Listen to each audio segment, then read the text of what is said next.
ప్రియమైన వారలారా, యేసు నామములో మీకు నా శుభాకాంక్షలు. ఈ స్థలం ఎలా ఉన్నది? అందంగా ఉన్నదా? ఒక పెద్ద చెరువు, చాలా అందంగా ఉంది కదా ఈ చెరువు. వెనక చూస్తున్నారు కదా, అది ఒక బౌద్ధ దేవాలయము. ఇది వచ్చి మియాన్మార్ దేశంలోని యాంగోన్ పట్టణంలోని ఒక పెద్ద చెరువు. అదేమంటే బర్మా అని ఆ కాలంలో పిలువబడింది కదా, అదే ఇప్పుడు మియాన్మార్ దేశంగా ఉన్నది. తూర్పు ఆసియా దేశాల్లో రెండవ అతిపెద్ద దేశము ఈ మియాన్మార్ దేశము. మొదట ఇండోనేషియా, తర్వాతది ఈ మియాన్మార్ దేశము. ఇదొచ్చి బౌద్ధ ప్రజలు ఎక్కువగా ఉన్న దేశము.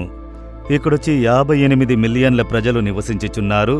దాదాపు 5,80,00,000 మంది ప్రజలు నివసించే ఒక దేశమిది.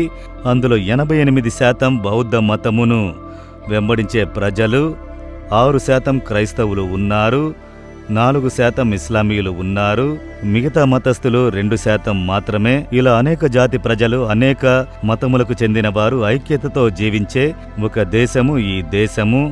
ఈ దేశములో ఒక మంచి సమృద్ధిని చూడగలుగుచున్నాము. ఈ బౌద్ధ దేవాలయం కూడా దాన్ని చూడండి, అది బంగారుతో కట్టబడి, పైన మొత్తం చూశారంటే బంగారు పూత పోయబడ్డది. బంగారును తీసుకొచ్చి వారు కానుకలుగా సమర్పించెదరు. వారు చెబుతున్నారు టన్నుల కొలది బంగారం ఉన్నది, విలువైన వస్తువులు ఉన్నవి అని చెబుతున్నారు. సరే, ఈ దేశంలో దేవుని ప్రేమించే అనేక మంది ప్రజలను మేము చూడగలుగుతున్నాము. అనేక సంఘములు ఉన్నవి.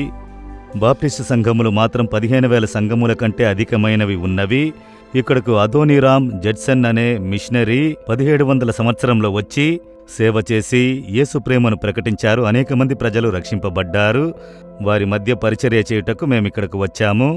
సరే, ఈ దినం దేవుడు నాకే వాక్యం ఉంచారు అని అనుకుంటున్నారా? 37వ కీర్తన 4వ వచనము. దేవుడు చెబుతున్నాడు, ఆయన నీ హృదయ వాంఛలను తీర్చును. నా కుమారుడా, నీ హృదయంలో నుండి నీవు నిజముగా వేడుకొను కార్యము ఉన్నది. బయటకు తెలియదు, హృదయంలో నీవు ప్రార్థిస్తున్నావు, అది నీకు అనుగ్రహించబడును అని. కుమారుడా, నీ హృదయంలో నీ వడుగు వాంఛను నీకు అనుగ్రహించదునని దేవుడు చెబుతున్నారు. అయితే నీవొకటి చెయ్యాలట. ఏం చెయ్యాలి? యెహోవాను బట్టి ఆనందించుచూ ఉండుము, ఆయన నీ హృదయ వాంఛలను తీర్చును. మీరు ప్రభువునందు మనసానందం కలిగి ఉంటే అనుగ్రహించెదరట.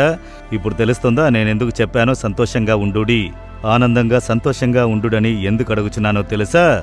ప్రభువునందు మీరు సంతోషంగా ఉంటేనే మీరడుగు వాటిని ప్రభువు మీకు అనుగ్రహించును. మీరు సంతోషంగా ఉన్నప్పుడు దేవుని మీద ఉన్న విశ్వాసమును బయలుపరిచెదరు.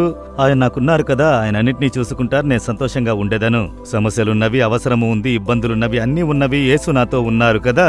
ఆ సంతోషమును వెల్లడించినప్పుడు విశ్వాసమును వెల్లడించుచున్నారు. అప్పుడు యేసు అక్కడ అద్భుతం చేయుచున్నాడు. మీరు దుఃఖంతో ఉంటే, శోకంతో ఉంటే అర్థమేమిటి? అవిశ్వాసమును వెల్లడిస్తున్నారు. అప్పుడు దేవుడు అడుగుతారు, నేనెక్కడికి వెళ్ళాను? నేను నీతోనే కదా ఉన్నాను, నేను నీకు అద్భుతం చేయదును కదా, నువ్వెందుకు దుఃఖంతో ఉన్నావు, శోకంతో ఉన్నావని అడుగుతారు. ఇప్పుడు దేవుడు అడుగుతున్నారు, కుమార్తె, కుమారుడా, సంతోషంగా ఉండు, నేను నీ కోరికను నెరవేర్చేదనని చెబుతున్నారు. మీ సంతోషమును వెల్లడించేదరా? సరేనండి, ఆనందంగా ఉంటాను, నేను స్తుతించేదను, దేవా నేను సంతోషంగా ఉన్నాను అని చెప్పండి. ఎప్పుడైనా చెప్పారా? నేను దేవుని సమూహంలోకి వెళితే అప్పుడప్పుడు చెప్తాను, దేవా నేను సంతోషంగా ఉన్నాను, నన్ను మీరు సంతోషంగా ఉంచినందుకు స్తోత్రములు అని చెప్పేదను. అది ఆయన్ని సంతోషపరచును. చెప్పండి నోరు తెరిచి, యేసయ్యా మీరు నన్ను సంతోషంగా ఉంచినారు. బాధలు, సమస్యలు, ఇబ్బందులు, అవసరాలు ఉన్నను మీరు నన్ను సంతోషంగా ఉంచుటలో మీరు జాగ్రత్త కలిగి ఉన్నారు. మీలో నేను సంతోషంగా ఉన్నాను, మీరు నాతో ఉన్నారు, అదే నాకు సంతోషమని చెప్పండి. ఆ సంతోషమును చూసి దేవుడు మీకు అద్భుతమును చేయుదురు. చెబుతారా? ఇప్పుడు దేవుని చూసి చెప్పండి, యేసయ్యా నేను మీ యందు సంతోషంగా ఉన్నాను, దుఃఖపడను, భయపడను, కలత చెందను, ఎందుకంటే మీరు నాతో కూడా ఉన్నారు, నాలో ఉన్నారు, మీలో నేను సంతోషంగా ఉన్నాను, ఆనందముతో ఉన్నాను. నేను అడుగు వాటన్నిటినీ ఈరోజు నెరవేర్చి ఇచ్చెదరు. ఈ దినం అద్భుతమును నేను చూడబోతున్నాను. యేసు నామములో amen, amen. Jesus redeems Telugu YouTube ఛానల్ను సబ్స్క్రైబ్ చేయండి. సబ్స్క్రైబ్ బటన్ను క్లిక్ చేయండి మరియు బెల్ బటన్ను నొక్కండి. ప్రతిరోజు కార్యక్రమ సమాచారం పొందండి.